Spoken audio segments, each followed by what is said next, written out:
बिस्मिल्लाहिर्रहमानिर्रहीम, अस्सलाम वालेकुम। मैं हूं वलीद हसन। जैसा कि आप सब जानते हैं कि जो हुकूमती इत्तेहाद की जो डिमांड थी कि एक फुल बेंच तश्कील दिया जाए जिसमें 17 जजेस बैठकर ये फैसला करें कि जो डिप्टी स्पीकर ने रूलिंग दिया क्या वो आइन के मुतजाद है या वो आइन पर मबनी है, यानी कि ये आइन के मुताबिक ठीक है या नहीं ठीक, और क्या जो 10 वोट मुस्तरद हुए हैं उनको मुस्तरद होना चाहिए था अकॉर्डिंग टू आवर कॉन्स्टिट्यूशन या नहीं होना चाहिए था। मतलब सिंपल सी एक बात है यार कि 10 वोट वो मुस्तरद हो सकते हैं या नहीं हो सकते, और जो स्पीकर ने रूलिंग दी है वो गैर आइनी है या आइनी है। अब इनका ये डिमांड थी कि जितने भी लार्जर बेंच यानी कि फुल बेंच जो है वो 17 जजेस का बैठे और वो बैठकर ये फैसला करे कि ये हमें बताए कि इतनी बारीकी वाली जो बात है, मतलब ये कोई ढूंढ नहीं सकता।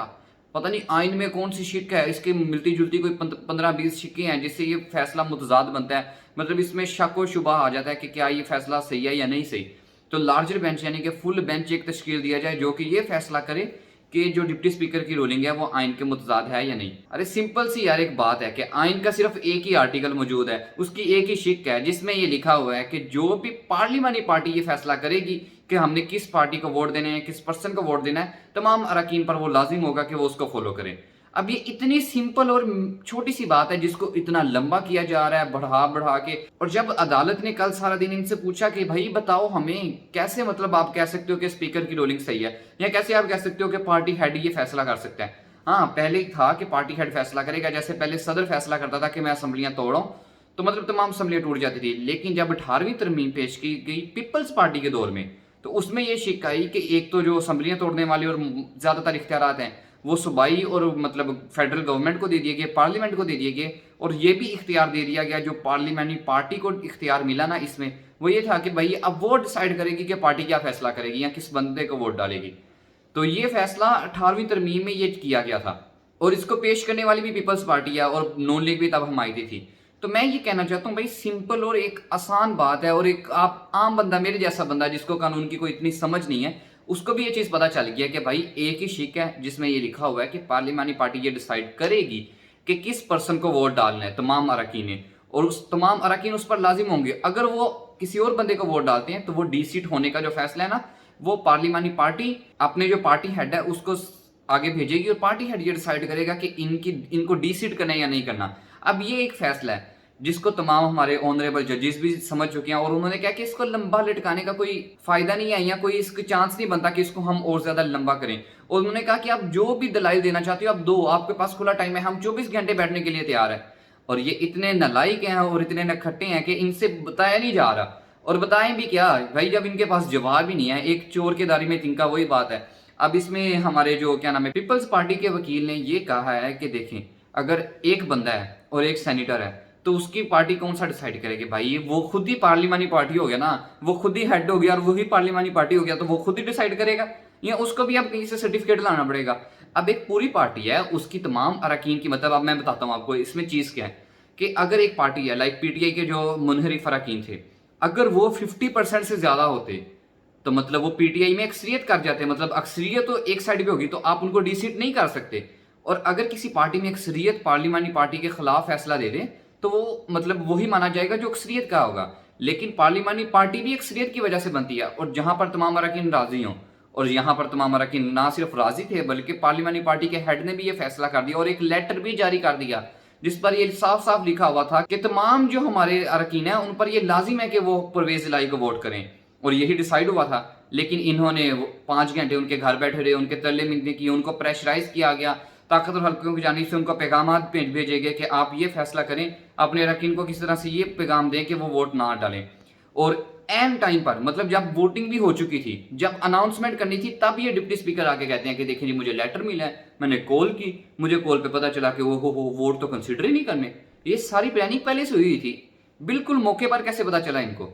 ये सारी प्लानिंग इनकी 2-3 दिन पहले की थी कि हम इस तरह किसी ना किसी तरह से इन्होंने कुछ ना कुछ करना था ताकि पीटीआई की गवर्नमेंट ना आ सके या परवेज इलाही वजीर आला ना बन सके। इनको अपना इक़्तिदार प्यारा है। अभी तक हमजा शहबाज जो कि वजीर आला बनकर बैठा हुआ है, पंजाब पर मुसल्लत हुआ हुआ है, वो लोटों के वोट से सिलेक्ट हुआ हुआ है भाई।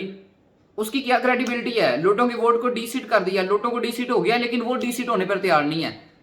कभी वो अबूरी वजीर आला बन जाता है और कभी वो किसी तरह से भी सिलेक्टेड या इलेक्टेड बन जाता है। भाई इलेक्ट तो तुम अभी तक हो ही नहीं सके एक दफा भी, तो किस तरह तुम 3 माह से वजीर आला हो। बहुत बड़ा एक सवालिया निशान है हमारे अदलिया के सिस्टम पर। लेकिन मुझे आज बहुत खुशी हुई कि जिस तरह अदालत ने आज रिमार्क्स दिए, हमारे ऑनरेबल जजेस ने ये सवाल पूछा कि भाई आप लोगों के सामने एक बात है, आप ये बता दो किस तरह से आप प्रूव कर सकते हो, इसको प्रूव करो कि जो पार्लिमानी पार्टी है वो फैसला नहीं करेगी बल्कि एक पार्टी हेड फैसला करेगा। और जज साहब ने ये कहा कि अगर ऐसा होता है, मतलब चीफ जस्टिस ने कहा कि अगर ऐसा हो तो फिर तो मतलब ये बादशाह वाला कानून हो गया कि एक पार्टी जो फैसला करे, एक बंदा जो फैसला करेगा तमाम पार्टी को वो मानना पड़ेगा। तो बहुत ही ज्यादा अदालत ने आज उम्दा रिमार्क्स दिए और अदालत ने कहा कि आप सबको एक चीज है और वो आपसे बताई नहीं जा रही, तमाम पार्टियों के, पीपल्स पार्टी के, अब जो चौधरी शुजात हैं वो भी वकील करके ले गए हैं इनके कहने पर, जो कि कह रही हैं अब देखो 3 दिन हो गए इनके पास, 3 दिन से ये सारा मामला लटका हुआ है ना, एक तो पहले से लटका हुआ था, अब जो ये मामला है ये 3 दिन से लटका हुआ है और 3 दिन से इनके पास एक ही बार बार बहाना है कि हमारी तैयारी नहीं है। अबे भाई तैयारी नहीं है तो भाई मान लो अपनी शिकस्त, तैयारी क्या तुम लोगों ने करनी है, एक आर्टिकल है और एक आर्टिकल की शिक है और आपकी तैयारी नहीं है उस पर, आपने उस पर क्या कहानियां लिखनी है या आपने गजलें लिखनी है जो आपकी तैयारी नहीं है। हद होगी यार, 3 दिन में तो गजलें भी लिखी जा सकती हैं भाई, जोन सी गजलें लिखनी है लिख के ले आओ। अवाम को जीबो गरीब करम किस्म का चूना लगाया हुआ है। और अब मरियम बीबी ये कह रही है कि मैं फैसला कबूल नहीं करेंगे, हम इसकी बाइकआउट करेंगे अदालत के फैसले का। तो भाई करो बाइकआउट, तुम लोग ऐसा करो सियासत का ही बाइकआउट करो, पाकिस्तान का बाइकआउट करो, पाकिस्तानी लोगों को रिलीफ दो, पाकिस्तानी लोगों की जो तुम लोगों ने जान अजाब में डाली हुई है वो अजाब से जान निकालो पाकिस्तान की। और ऐसा करो पाकिस्तान का ही बाइकआउट करो जैसे तुम्हारे भाइयों ने किया हुआ है, जैसे आपके वालिद साहब ने किया हुआ है बाइकआउट। तो आप ऐसा करो पाकिस्तान का बाइकआउट करो और पाकिस्तान से दफा हो जाओ भाई, क्योंकि यहां पर तो आपको सजा नहीं मिलने वाली। 7 साल की सजा मिली है मरियम बीबी को और इसमें से अगर हम दिन और रात को कंसीडर कर लें तो 3.5 साल बन जाएगी। और 3.5 साल में से बीबी ने 2-2.5 साल तो बाहर निकाल दिए, क्या सजा है इसको, साल और निकल जाना है, चाहे 40 साल की भी सजा हो। अब वो जो इसके वालिद साहब हैं उनको 20 साल की सजा जो मिली है 10 साल वो कंसिडर होगी और वो 10 साल बाहर गुजारेंगे, आके कहेंगे जी देखो मैंने तो सजा भुगत ली। ऐसी तो इनकी सजाएं हैं। तो इसलिए ऐसा करो कि भाई पाकिस्तान की जान छोड़ो, पाकिस्तान से दफा हो जाओ, पाकिस्तान का बाइकआउट करो, पाकिस्तानी अवाम का बाइकआउट करो, क्योंकि पाकिस्तान की अवाम आपसे नफरत करती है। आप मिलो उनको, वो चोर चोर के नारे लगाती हैं। आप लिबर्टी में जो गई है मरियम औरंगजेब साहिबा, वहां पर तमाम कारकुनों ने नारे लगाए हैं चोर चोर चोर, डाकू डाकू, और इनको है कि शर्म नहीं आती, आगे से मुस्कुरा कर दिखा रहे होते हैं कि भाई हमने तो बहुत तीर मारे हैं, हमारी तो वाह वाह हो रही है, हमें तो बहुत ज्यादा सराहा जा रहा है अवाम में कि हमने चोरी की है। इतने तो ये बेशरम बेगैरत और ढीठ बन चुके हैं कि अब ये पाकिस्तान पर काबिज होकर बैठ गए हैं और ये है कि कब्जा छोड़ने का नाम नहीं ले रहे। और मुझे बहुत ज्यादा, दोबारा मैं कहना चाहूंगा, मुझे बहुत खुशी हुई है कि आज हमारे जो ऑनरेबल चीफ जस्टिस साहब और बाकी 2 जजेस ने जो फैसला सुनाया, उनका ये फैसला था कि भाई क्यों बेंच बनाए, बेंच बनाने की जरूरत ही क्या है। उन्होंने कहा यही बेंच ने, इसी बेंच में, यानी कि ये जो 3 जजेस हैं इन्होंने 5 जजों ने मिलकर वजीर आजम को घर भेजा है, इमरान खान को, और तब तो कोई लार्जर बेंच नहीं बना, तब कोई फुल बेंच नहीं बना। और सबसे बढ़कर जब बैरूनी साजिश हुई, जब एक बैरूनी मरासला था इनके पास जिस पर तहकीकात होनी थी, वो एक कॉम्प्लिकेटेड मामला था, वहां पर ज्यादा तहकीक की भी जरूरत थी और उसके अलावा वहां पर बहुत ज्यादा कॉम्प्लिकेशन थी, तो वहां पर एक फुल बेंच की डिमांड थी, लेकिन वो अभी तक नहीं बना। और पाकिस्तान के प्रेसिडेंट आरिफ अलवी ने भी ये खत लिखा हुआ है हमारे चीफ जस्टिस साहब को कि इस पर एक बेंच बनाओ जो कि ये फैसला करे कि क्या बैरूनी साजिश हुई है या नहीं हुई। और अभी तक क्यों नहीं बन सका, क्योंकि प्रेशर है अदालतों पर, अदालतों को प्रेशराइज किया जाता है कि वो किसी तरह से ऐसे फैसले ना कर सकें जो कि मतलब आज़ादी को प्रमोट करें। और यही हमने देखा है, क्योंकि अभी तक अगर एक बेंच बनता और ये फैसला करता कि क्या मतलब आया कि बैरूनी साजिश पाकिस्तान में हुई है या नहीं हुई, तो सारा खाता चिटा बाहर आ जाना था, क्योंकि ये आए बैरूनी साजिश की बेसिस के ऊपर हैं, इनकी क्या क्रेडिबिलिटी है। आप देखें हमजा शहबाज शरीफ उठता है, वो कहते हैं ओहो अमेरिका को धमकी लगा दी, एब्सोल्युटली नोट कह दिया, यूरोपीय यूनियन को धमकी लगा दी, हमारे तो हालात आने वाली दहाइयों तक पाकिस्तान को इसके नताइज भुगतना पड़ेंगे। अजीब गुलाम लोग हैं यार, अजीब बेकारियां। बाप कहता है कि हम बेकारी हैं, हम अपने फैसले कैसे करें, बेटा कहता है कि भाई तुम लोग एब्सोल्युटली नोट क्यों कह दिया। और एक तरफ इमरान खान है जो कहता है ना मैं किसी के सामने कभी झुका हूं, ना मैं कभी किसी के सामने झुकूंगा। हमें किसी से डरने की क्या जरूरत है, हम खुद मुख्तार कौम है, हमें अपने फैसले खुद करने चाहिए, ना कि इन बेकारियों की तरह दूसरों से फैसले करवाने चाहिए। अब यही इनका हाल है। देखें IMF के कभी पीछे जाते हैं, IMF इनको ठुड्डा मार के पीछे कर दिया, चल चल निकलो यहाँ से। और कभी ये जाती हैं, कभी सऊदीया के पास जाती हैं, कहती है देखो जी हम भीख मांगने नहीं आए, लेकिन मजबूरी है, मदद कर दो, कोई थोड़ा बहुत हमारा हाथ उथ पकड़ो, कोई सर पे हाथ मलो। लेकिन वो भी डुडा मार के इनको पीछे करते हैं। फिर ये अपने दोस्त तैयब उर्दवान के पास जाते हैं जिससे बहुत अच्छे ताल्लुकात थे नवाज शरीफ के, उसको भी कहते हैं देखिए हम भिखारी नहीं है, लेकिन हालात मुश्किल हैं, हालात ऐसे हैं, आप हमारी मदद करो। और वो क्या करते हैं आगे से, वो भी ठुड्डा मार के साइड पे करते हैं। ये है पाकिस्तान की इस वक्त अहमियत।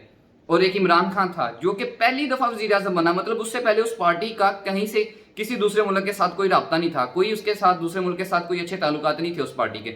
न्यू स्टैब्लिश किए ताल्लुकात, ये तो तनहा करके गए थे। वो तुर्की जाता है, तुर्की का सदर इमरान खान का मुंह चूमता है और इमरान खान के पाकिस्तान के साथ मिलकर काफी ज्यादा मुआहदे तय पाते हैं। इसके अलावा सऊदीया जाता है, सऊदीया का जो वली अहद है मोहम्मद बिन सलमान, वो खुद वेलकम करने आता है, खुद रिसीव करने आता है एयरपोर्ट पर इमरान खान को। ये होता है एक वेलकम। ये पता चलता है एक लीडर की पहचान। उनको पता था कि कोई लीडर आ रहा है, तो इसलिए लीडर आगे से रिसीव करने गया। और जब हमारा बेकारी वजीर आजम गया तो आगे से कोई रिसीव करने नहीं आया। एक काम से गवर्नर को भेज दिया, जाओ भाई इसको रिसीव करो, इसको जरा जाओ, एम ही मुंह उठा के आ गए, भीख मांगने आ गया, तो चलो हमने भीख तो देनी नहीं, जाओ रिसीव करो, आप ताल्लुका तो खत्म नहीं कर सकते। तो ये इनकी सिचुएशन है। IMF के पास इमरान खान गया, IMF खुद पाकिस्तान को पैसे देने पर राजी था। तब वो कह रहा था कि भाई आप हमारे से बैठो, हमारे साथ मामला तय करो, हम खुद मदद करने के लिए तैयार हैं। ये होती है मतलब एक लीडरशिप, ये होती है एक डायरेक्शन जो कि सेट कर दी थी पाकिस्तानी इकोनॉमी के लिए। इकोनॉमी जमीन बोस होती जा रही है। आज चीफ जस्टिस साहब ने ये कहा, उन्होंने कहा हम भी पाकिस्तानी शहरी हैं, हमें नहीं पता कि मुआशरे के क्या हालात हैं, क्या इसकी जिम्मेदार भी अदालत है।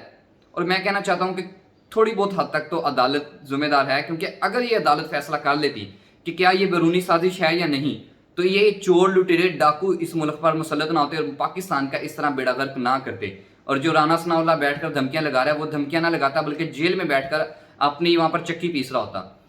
तो मैं कहना चाहता हूं कि इन सब के मुंह बंद होने वाले हैं। अवाम ने इन पर जो थप्पड़ मारे हैं मुंह पर, अब ये दोबारा पाकिस्तान के इक़्तिदार पर नहीं आ सकेंगे इंशाल्लाह। और मैं चाहता हूं कि पाकिस्तानी अवाम के फैसले को अहमियत दिया जाए और पाकिस्तानी कौम के मफादात को अहमियत मिले।